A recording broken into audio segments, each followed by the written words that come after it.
OMG, baby, tell them.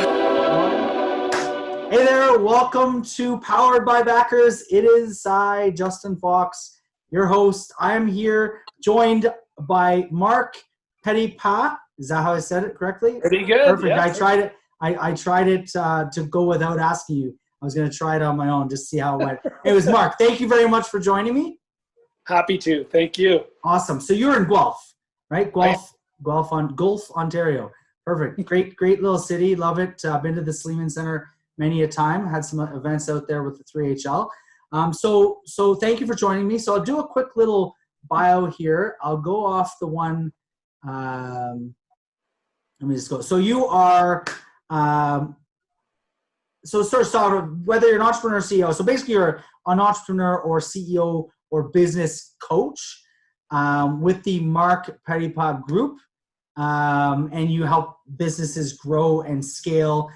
You work with them in various ways. You have sort of a list of credentials, I think, from a number more so from the real estate investment side. So I'm sort of torn. Do we start with the business coaching or the real estate investments? Where would you like to, or tell us a little bit about what brought you to today, August? I won't say the date because this is going to be live on in perpetuity. What brought you to today? Tell us a little bit about yourself and where you came from and where you're going. Yeah, I'm happy to try and give you like 30 years of experience in a minute or less. Yeah, exactly. Yeah, you were born, you hit puberty, graduated. Yeah, there you go. I'm actually one of the original Trailer Park Boys. I grew up in the trailer park that they filmed the show in. Oh, really? Yeah, my dad was a military. Where was that in Newfoundland or where was it filmed? No, it's in Nova Scotia. Nova Scotia, right? Okay. Yeah, Dartmouth. Wow. Anyways, that's awesome. The beginning. There you go. Did you make it on any of the episodes or scenes or anything? No. I moved when I was a 2-year-old. So okay. So no. Okay. Probably for the better, right? Probably for the better. But the actual place I lived. That's awesome. That's awesome. But I would answer your question. I was a retail guy. I ran stores. I became a district manager for TELUS Mobility. Ran their stores in Ontario and Manitoba. Then I got recruited into Maple Leaf Sports and Entertainment. I did their consumer products, was my first job there. And then I got promoted to general manager of BMO Field. So I opened the soccer stadium here in Toronto, was a senior director at the Air Canada Centre. And then I went into sales and marketing as a VP for a company called the Printing House Canada. Right. And I got recruited into real estate. I was VP of sales and client service and IT for a company called Fusion Homes. Then the president for a builder in Ontario, in Burlington called Dunsire Developments. Long story short, the reason I share all of that, it led me to my own business today. Right. I've always been really passionate about developing strategic plans to allow a business to grow, but more importantly, developing the training behaviors to allow the leaders to be successful and their teams to be successful. Right. And that's what I'm doing now. Okay. On my own. On your own. So you had sort of a career of building up and developing leaders, and then you obviously developed into a leadership role, and now you've taken sort of that experience and packaged it, and now you're able to offer that to existing leaders, or to help create leaders from existing leaders or better leaders. Plans and people at the end of the day is the way I try and condense it all down. Okay. And what I've realized with, my clients now, it's one of two issues. It's a resource issue or it's an awareness issue. So, I'm working with a big telecommunications company. I don't want to name their name because I don't have them on paper yet, but they're one of the three big ones. Okay. And for them, it's not we don't know how to coach. It's we don't have the time and we need a resource to come in and help it scale. Right. Or I'm working with small home builders and brokerages and engineering firms where they don't know how to do it. They've never done a strategic plan. Right. Well, it's not because they're not smart enough and they don't want to. They just don't know the discipline. And I go in and I help organizations with that. Interesting. Okay. I'm going to take a step back. So I just have one question because I sort of saw the retail and I think that might be interesting to talk a little bit about because you do have some extensive experience. I mean, I saw was it Roots was on there? Athletes World, TELUS, right?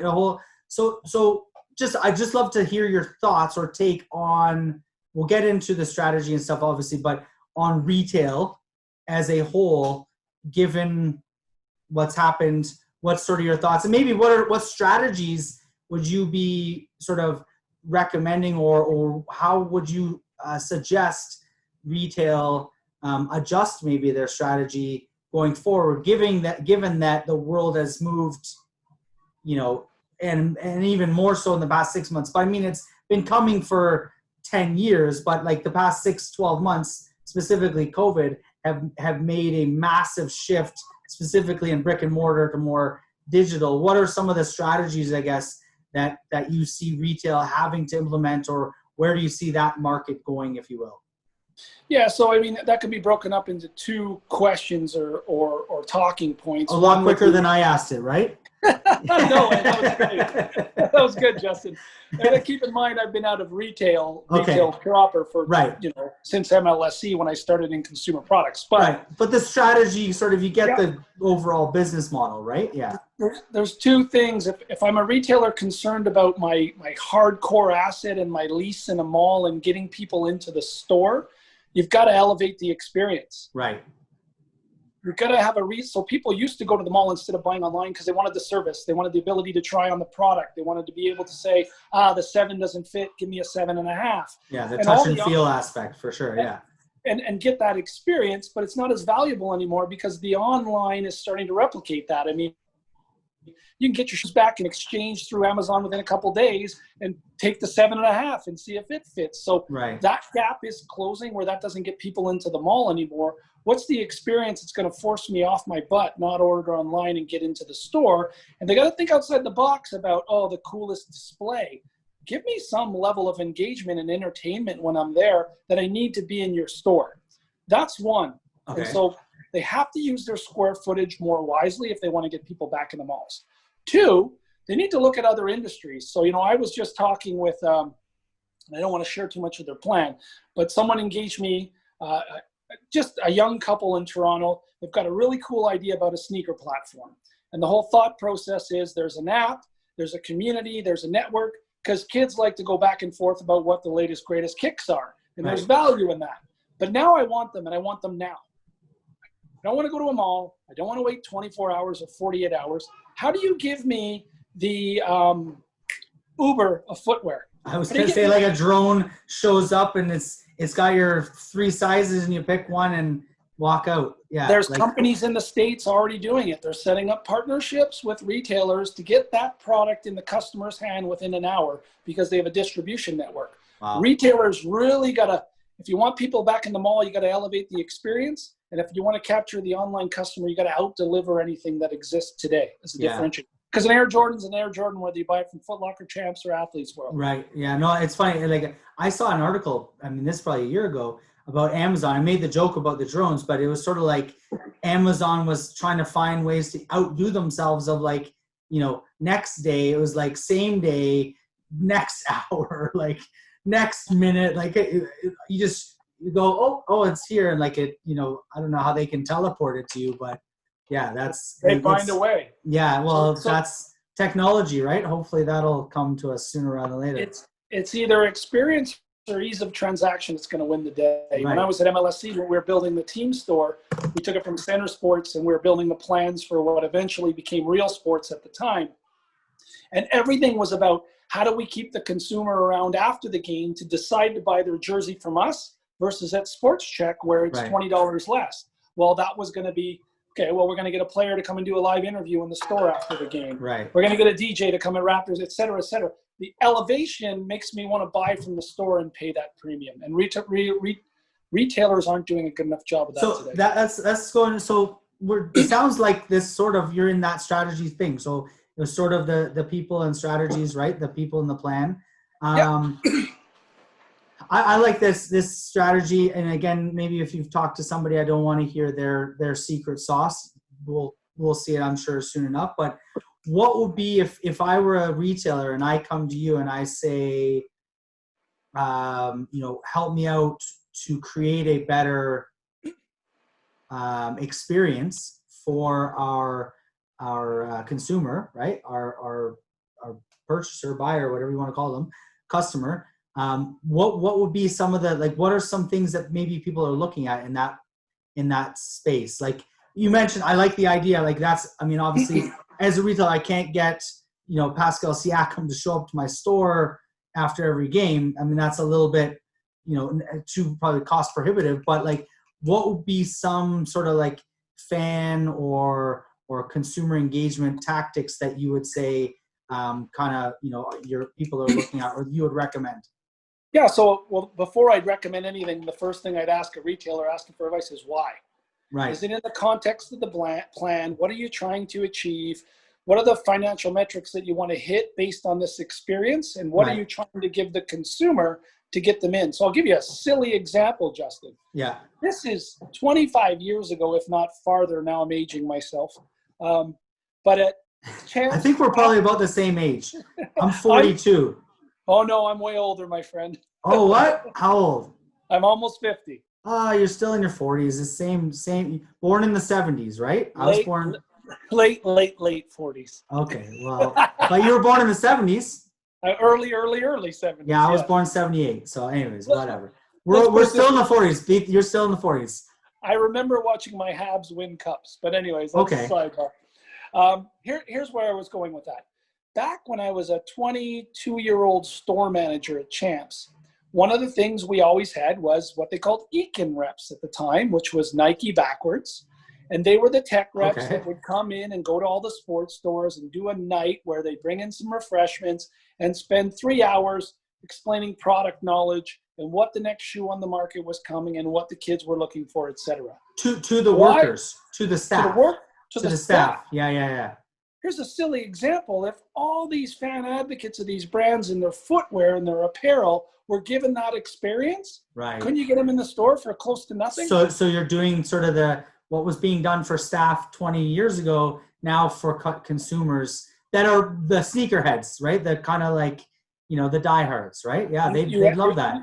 You build a forum, you build a network, you give them some exclusivity. You're going to get them into your store once a month. Retailers aren't accustomed to reacting that way because of margins. The margins are so compressed in retail already that they can't get their head around, well, how do we do something inexpensive that's more experience-driven than product-driven? That is the only way, in my humble opinion, and from a guy who's been out of it for 20 years, how they're ever going to save the shopping mall in Canada. Yeah, the experience is going to have to be elevated. It's funny. I used to run, prior to all of this, I ran a home healthcare equipment business. So we had 2 stores, sold scooters, walkers, wheelchairs.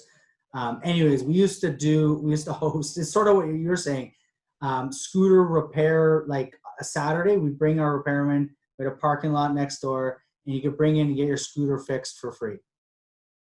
Right? And so all the seniors from the community would come in. Sure enough, we'd serve some coffee, but they'd buy a new walker, a new roller, a new, a lift chair. Oh, there's a $1,500 lift chair. So you got them in for the free, tune-up, but, and gave them some coffee, but, and it took a bit of time. So we didn't do it a lot, but it was, it was great to get sort of people in to kind of, have that experience, like you said. So yeah, it's definitely like thinking a little bit beyond that. So, okay, let's fast forward into what you do now, right? So I think we've talked a little bit about, strategy, but so let's sit down. So if I come to you and I'm looking for business coaching, let's call it, okay? Your website is Marc.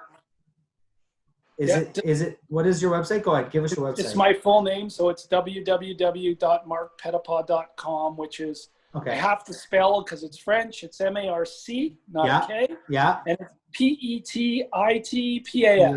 Yes. I was going to say Petitpas, but it's Petitpas. It's Petitpas in French. Petitpas. Okay, yeah. It's like a little pass. Just a little no. What is it? Little step or a paw. Paw. Okay. All right. Okay, cool. So yeah, I come into you, you're like, how would that conversation start? I think you already sort of started it, asking the why or like what the intention is, but yeah, go ahead. Tell us how that process looks.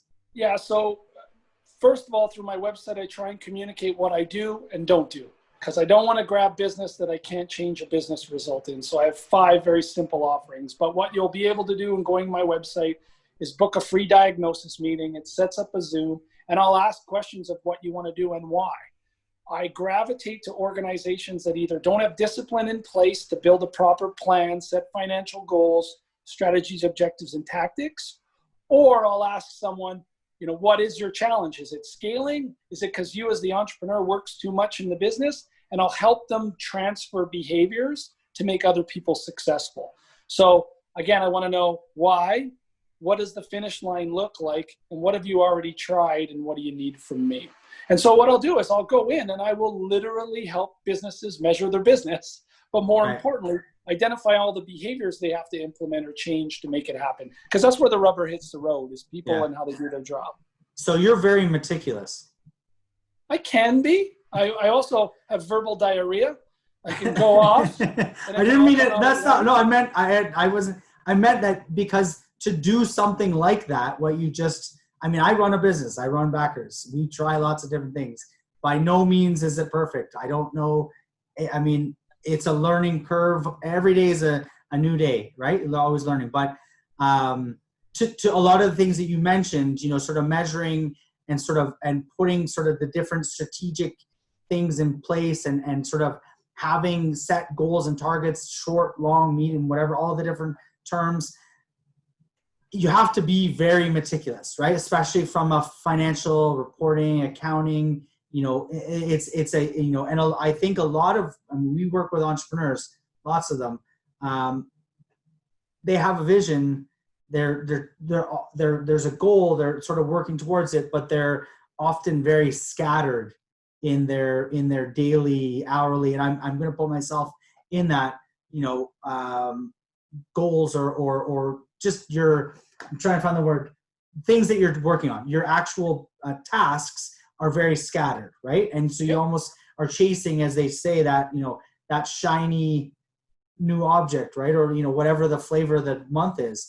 How do you get a entrepreneur, rein them in and get them into a, sort of strategic plan and then ensure that they carry it out? Like what? So now you've walked in, you've given us a plan, or you've measured. Now what's sort of the implementation, or how does that work?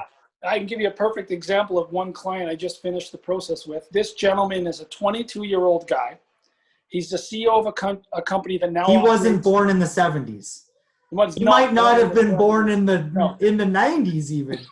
I have a kid that's almost his age. But anyway, right. he is phenomenal. He can get the job done. He can get accounts. He's growing a company. He reached out to me proactively after seeing the site. He said, listen, where I need the help is I can't implement the discipline. I need someone who's done it. And so what I did is I went in and I prepped his executive team on what I was going to need as we started this strategic planning session, how we were going to set 5-year goals, how we were going to develop strategy as objectives and tactics for each department, how we're going to set KPIs and timelines. And then what I do is I go in and I follow up for the first few months to make sure the plan is working, the behaviors are in place, we're measuring it. And then once that's done and it can grow and scale, then I get out of the way and move. So I will literally go in, teach everybody involved in the plan what it takes to get the proper information, plan it out, measure it, execute. Most importantly, Justin, where I find even the best strategic minds that are organized, if they can't help people change behaviors because they're a shitty leader, the plan's going to fall apart anyways. Right. If you can't get someone to buy into your plan, which may mean 200 employees, what good is it? You just know how you're going to fail. Right. So what's some tactics there? Like that's actually a really good, interesting point about leadership. I don't want to put any words in your mouth, but so leading, how do you encourage people to lead to see change or to see the results? Like what are some of the ways that I'm trying to avoid all keywords or whatever. I just want to hear your thoughts. Yeah. So the catchy phrase out there now is servant leadership, right? And so you hear a lot of people talking about it and people get lost there. So first of all, I believe in servant leadership. It's to answer your question, that's how I help people get it done. But there are trainable anchors in servant leadership. So you'll hear great speakers talk about what it means. And then what happens is you have business owners that think, oh, that means huggy, and no one's accountable to the result. Right. And so there's a gap. And conversely, what it means is I'm going to serve you to help you be successful so the business grows. I have 5 steps that I do that in. So I teach people how to do a proper one-on-one that's behavior-based with people that report into them. Okay. I treat them how to train the skills that are needed behaviorally for each department to be successful. So whether that's sales, marketing, operations, customer service, etc. Right. I teach them the old 1980s. When the owner of the printing house told me this, I thought he was nuts and making it up. But I teach them what management by wandering around actually means. So there's a technique called MBWA. And what that is, it's how do you walk through the office? How do you sit on an appointment with the client? How do you watch a marketing campaign, give your team feedback live in the moment, and help them change the behavior and improve? So I teach people how to do that. What's that? Give me the acronym. Wandering the office. Management by wandering around. Management by MBWA. wandering around. I love that. So the idea is almost be like a fly on the wall, right? The idea is to be a bit of a fly on the wall, not impede their. So they all of a sudden freeze up and do differently, but just do it sort of the way they're doing it every day, right? But you have to be a servant leader who they trust, that they know you're there for the feedback to make it easier for them to do their job. Not that you're there to reprimand micromanage. Yeah, exactly. Yeah. Okay, so then I teach them how to do a proper performance review. And the first thing I teach them, which it blows my mind that it's not out there and people don't do it, I teach them how to do a connection meeting. How am I ever going to lead you if I don't know anything about you? Forget about the business, forget about the KPIs. Justin, how did you get to where you're at today? What do you want to be when you grow up? How do I help you with that? What are the skills you want to learn? Hey, how do I not turn you off? How would I discipline you in a way that you'd be like, what a jerk? Give me some feedback on what your hobbies are. When do those happen? What's important to the family? Now I've built an emotional bank account of trust, and now you're going to start to listen to me as I coach you and serve you as the relationship moves forward. People try and develop and inspire and lead people, and they don't know anything about them. Right. So I teach those 5 anchors. They change the behaviors. They measure them. And that's what leads your people into delivering the plan. Right. Interesting. So what's the difference between servant leadership and the sort of notion of leading from behind? Is there similarities to that term? No, they're similar. So again, if I'm assuming what you mean by leading from behind is behind the scenes. No, like sort of encouraging them. Yeah, like letting them do what they have to do, and then you sort of lead from behind rather than like follow me. It's more like, hey guys, I'll give you the tools and everything, and kind of you go out and do it, and I'm here when you need me, sort of thing, right? Yeah, that's servant leadership. One of the biggest philosophies in servant leadership is you've got to be adept at the art of inquiry versus advocacy. Right. And inquiry is asking a lot of questions so the employee can come up with their own solutions. Right. And then advocate and give them the support to go ahead and do that. Right, so same thing. Interesting. So do you find that businesses are, I guess, when you come into a business, are you finding that a lot of leadership in businesses are leading in this way, or is it a complete shift? I guess that's maybe sort of a lead into my next question is, how difficult is it for somebody who's not used to this leadership style to adopt it? So sort of a 2-part question. Is it being utilized currently, widespread, or how difficult is it to transition? The leadership Great style. Question.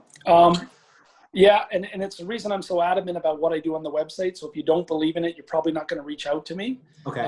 Because you got to be willing. Right. So there are a lot of people willing. But here's the thing with any type of training. If you're an asshole and you want to keep being an asshole, pardon my language, you're going to be an asshole. Right. And there's no way I can train you to want to serve people if your people are just an ends to you getting rich. Right. It's not going to happen. You're not going to adapt the training. You're not going to believe in it. What I would tell you is there are a lot of people who by nature want to see their people be successful. They just don't have the discipline around the training and the behaviors. I would say, honestly, it sounds corny. Those who are going to do really well at servant leadership, it's how they were brought up. It's what they value. So when people ask me why I chose that, it was real simple. My dad was the military disciplinarian guy. He's Okay. where I get my strategic mind from. There always has to be a schedule. There has to be a calendar, and we have to be able to measure if it's working up. My mom was the Nova Scotia party girl. She wanted everybody to have fun. Life was for So you've got two ends make of sure the everyone's spectrum fed. there.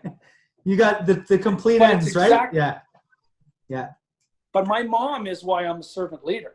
Right. My mom made everyone else go first, and if everyone wasn't happy, she would say, what am I doing wrong? Right. That's what a servant leader does. Hey, if they're not being successful and they're willing, what skill am I not giving them to succeed? But my dad is the part where you got to put a science and a discipline behind it and measure it. Measure it. Interesting. So if you got those two things, you've got a chance to be a great servant leader. If you care about people and are willing to work your butt off to make them successful and you can measure it, you're in good shape. Yeah, no, I like the whole notion of, and this is something I've tried. I mean, I've had larger teams, smaller teams, in different, whether I was the owner or in sort of more of a management role, but is building rapport. So I use the word rapport, but you talk about that getting to know them, right? You want to be able to, you need to know where they're coming from, so that you can, ask the right questions. And I read an article at this point where someone was saying, I think it was, I'm terrible with names. The guy from Dragon's Den, Draymond. Oh, he's the FUBU guy, and he's not from Dragon's Den. He's from Shark Tank. Shark Tank, whatever. Anyways, yep. He was talking about how one of his first employees, she came in and for whatever reason, he couldn't get her to really, buckle down or just do whatever. And he was trying to get her, it was coming in on time. So couldn't get her to come in at 9 and she would show up at 9:30, 10. Finally, and he was about to fire her, and his partner was like, just ask her, what seems to be the issue? And it turns out, she had this whole big thing at home and she had to take care of her kids. And it was sort of there was a lot to it, that it wasn't that she was just, being late because she didn't care. It was there was shit going on. So he asked her, can I maybe change your hours so that you work, whatever, maybe a little later, we'll bring in the other person a little earlier or whatever and accommodate. And it turned out she became his, best employee up to, one of his best employees of all time, and was with him, and rose sort of through the ranks with him. So it was almost one of those things where he was quick to maybe judge or quick to dismiss. But when he got to know sort of the deeper, it allowed him to, like you said, find a way to sort of let them succeed, given their own individual circumstances, right? Is that an example of servant leadership? Perfect example. And I think what people get lost in is they think that you can't measure that. And how do you know it's working for your business? You absolutely can. So once I, as a servant, have given you the skills and the flexibility to put you in an environment to succeed, you're darn right I'm going to measure whether you're being successful or not. Right. And I'm going to hold you accountable to it. That's a perfect example. Interesting. Cool. Well, so they can catch you at marcpetipas.com. You missed the T. Petitpas. Yeah, Petit. Yeah, petite, right? No, I said both T's, did I not? No, you missed the first time. You missed so let's spell it again. marcpetitpas.com. Perfect. That's Marc right. Petitpas. So Marc, I appreciate you joining me. I usually end this out on one last question. It's sort of the question of the day question. It's kind of cool. I get a lot of different responses. So basically, if you could go back and talk to that younger you, born in the early 70s, and not that young, but not the younger you at the trailer park boys trailer, but no, a younger you coming up, and maybe give one piece of advice, one word of advice, or just somebody else that's coming up through the ranks, kind of coming up early on, in their career, if you will. What would that one word or what that one piece of advice, what would that be? It probably would have been at that point to be less defensive and be open to feedback. Okay, so so going back my career progressed slowly because I had difficulty with that, and here I am preaching that as the success for people. I wish I would have done it earlier. So less defensive and more open to sort of constructive criticism, feedback, right? Yeah. So it's sort of like Yeah, that's interesting, because a lot of people talk about like persistence or perseverance, but definitely being able to, especially early on, take that feedback, that criticism, from all aspects, right? It might be well intentioned, poor intentioned, it doesn't matter. It's still feedback that you can use to kind of build yourself. And if you are defensive, like you said, you probably are going to push it all away and be like, I know better, I'm not going to listen to anybody. But if you had listened, maybe that would have maybe accelerated, you think, your career. And now you teach people that. Yeah, I think we learn through our mistakes and identifying our gaps. And you can't identify your gap if you don't have someone objectively telling you where those are. Or if you don't accept that you do, or maybe you have gaps, right? If you're not accepting of the fact that there's gaps. Like if you think, I know it all, I don't need your input or whatever, right? Yeah. Interesting. Well, I think let's talk. I'd love to talk to you sort of off air here about sort of what you guys do. See if maybe get you guys come in and work with backers. And we work with a lot of entrepreneurs, so definitely we should. If we have anyone, we can refer them on to you and see if you can help them out as they sort of go through their process, basically raising capital on our platform. So cool. Well, Marc, appreciate it. Thank you very much. Enjoy Guelph. What's it like in Guelph today? Nice. Warm, Beautiful. sunny? Beautiful. Yeah, like 30 plus degrees. Warm, sunny summer day. Yeah, not that I saw it. I was locked in a room Zoom training one of my clients all day, but we'll get out there on the weekend. It's Monday, but I've been on Zoom literally all day because we were away a couple of days last week as well. So, but yeah, enjoy the week. Thanks for joining me. Everyone else, see you guys again tomorrow on Powered by Backers. Marc, thanks again, Appreciate it. Sure. My pleasure. OMG, baby, tell them.